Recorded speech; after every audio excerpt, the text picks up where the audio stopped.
Sejam bem-vindos. De forma transparente, vamos dar-lhe a conhecer as principais atividades desenvolvidas pelo Tribunal que fiscaliza as contas do Estado. Permaneça do outro lado, saiba o que temos preparado para si nesta edição de Transparência. Os Tribunais de Contas de Angola e São Tomé estão cada vez mais próximos. O juiz-presidente da Corte de Contas angolana, Julião António, visitou São Tomé e Príncipe com a finalidade de reforçar a cooperação institucional entre os tribunais superiores dos respectivos países. Questões de interesse comum estiveram no centro da conversa entre o venerando juiz-presidente do Tribunal de Contas, Julião António, e as autoridades da República Democrática de São Tomé e Príncipe, um dos 5 países africanos que tem o português como língua oficial. As relações de amizade e cooperação entre os dois povos e estados são históricas e passam pela luta pelas independências tão duramente alcançadas há 40 anos.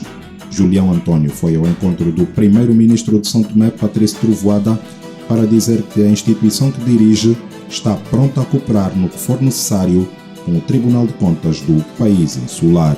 Na base daquilo que une os dois tribunais de contas de Angola e de São Tomé e Príncipe, razão mesmo da nossa vinda, reforço da cooperação das nossas instituições e, finalmente, as instituições são as pessoas que as dirigem e não deixariam de tocar uma ou outra questão no interesse comum das duas instituições. É esta a razão da nossa presença aqui e o encontro com o Sr. Primeiro-Ministro versou sobre essa mesma cooperação. José Monte Cristo é o presidente do Tribunal de Contas de São Tomé e Príncipe e falou da necessidade de concertar ideias para uma ação conjunta nas organizações regionais.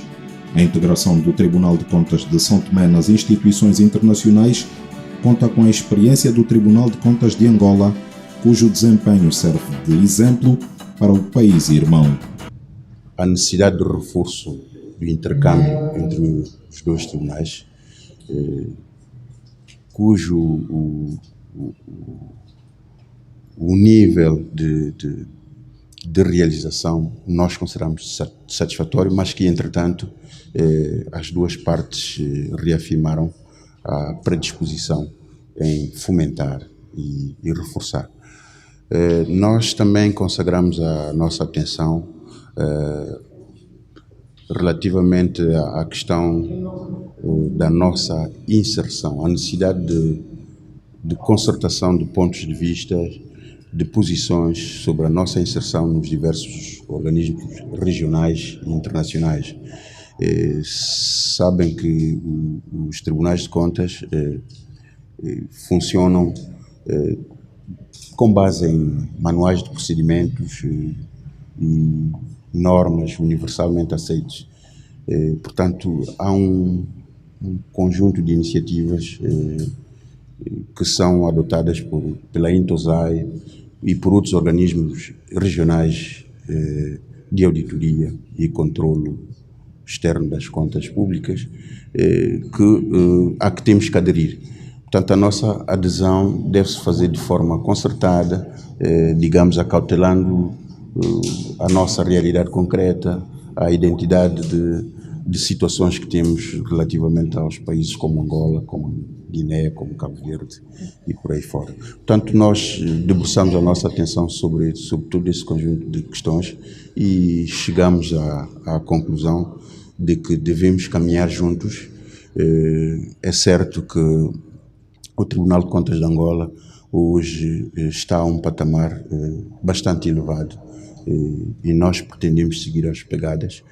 Daí que, para nós, é muito importante contarmos com essa colaboração e assegurarmos que o caminho pode ser feito de mãos dadas. São Tomé e Príncipe tem pouco mais de 180 mil habitantes e o presidente é Manuel Pinto da Costa. Julião António foi recebido pelo estadista.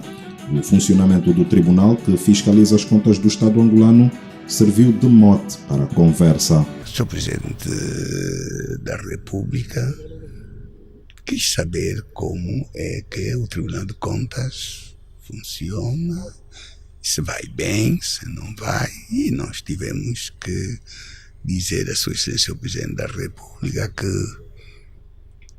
melhor do que os atos nós iríamos evitar palavras e procedemos à oferta ao Sr. Presidente da República de todos os instrumentos que vêm sendo publicados ao longo dos 14 anos da entrada em funcionamento do Tribunal de Contas de Angola, e traçamos também uma panorâmica sobre a cooperação que o Tribunal de Contas de Angola tem com todos os tribunais da CPLP e, em particular, dos PALOPs. Exemplo nítido do Tribunal de Contas de São Tomé e Príncipe, com esta quarta vinda minha a São Tomé e Príncipe, com esta visita.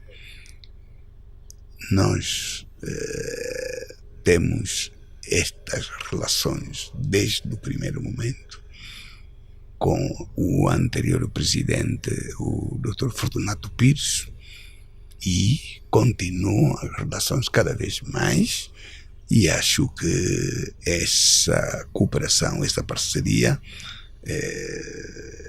é um instrumento importante que nos aproxima, que une, e porque as instituições são sim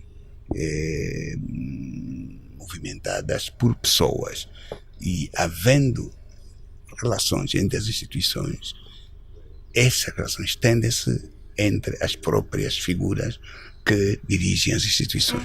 Durante sua estadia em São Tomé, Julião Antônio visitou locais de interesse histórico-cultural, como o Museu Nacional, onde se pode revisitar a história daquele país, marcada pela presença angolana desde o século passado, e o Jardim Botânico, com plantas de grande importância medicinal. Quando o governo pretende construir um bem público, deve procurar bens e serviços que se ajustem a esta necessidade. Para tal, recorre ao processo de contratação pública. Com transparência, o especialista João Amaral de Almeida explica-nos a contratação pública no âmbito da lei angolana. A Lei 2010 da Contratação Pública Angolana prevê aqueles 4 procedimentos que eu expliquei hoje aqui na minha sessão: o concurso público, o concurso limitado de prévia qualificação, o concurso limitado de recepção de candidaturas e um procedimento de negociação. São os procedimentos que tipicamente num bom sistema de contratação pública são utilizados, porque são os procedimentos, digamos assim, de defesa da concorrência. E em contrapartida, um procedimento, como eu disse, de contratação por convite, isto é, o concurso limitado de recepção de candidaturas, que também tem que ser usado nos casos em que o que prevalece não é a concorrência, mas são razões de rapidez e de eficiência do funcionamento da máquina administrativa. Portanto, parece-me um sistema que assenta naquilo que são normalmente as bases da contratação pública. Como eu disse aqui no seminário, apesar de tudo, parece-me que a lei da contratação pública angolana mereceria uma reflexão suplementar para que fosse incluído também entre os procedimentos um procedimento aplicável apenas a valores mais baixos, que seria um procedimento simplificado, contratação simplificada, ou, como alguns ordenamentos jurídicos dizem, de ajuste direto. E esse, de facto, não parece estar expressamente previsto na lei, embora haja alguns pontos da lei onde ele aparece de uma forma implícita. E esse, portanto, é, digamos, a perspectiva global que eu faço dos procedimentos que estão na lei da Contratação Pública Angolana. Eu acho que Angola, como qualquer outro Estado, tanto pode ter casos que devam ser tratados por procedimentos de natureza concursal, concursos públicos e concursos limitados de prévia qualificação. Em Angola há empreendimentos, há projetos cujos valores são bem elevados e, como tal, devem ser também por concurso público ou concurso limitado de prévia qualificação, sem margem para dúvidas. Mas também, como em qualquer administração pública de qualquer país do mundo, há pequenas aquisições de pequenos valores que, obviamente, não se compadecem de serem através de concurso público ou de concurso limitado de prévia qualificação, e tem que ser através de procedimentos mais simples, mais céleres, como seja o tal procedimento de contratação simplificada que falta prever expressamente na lei.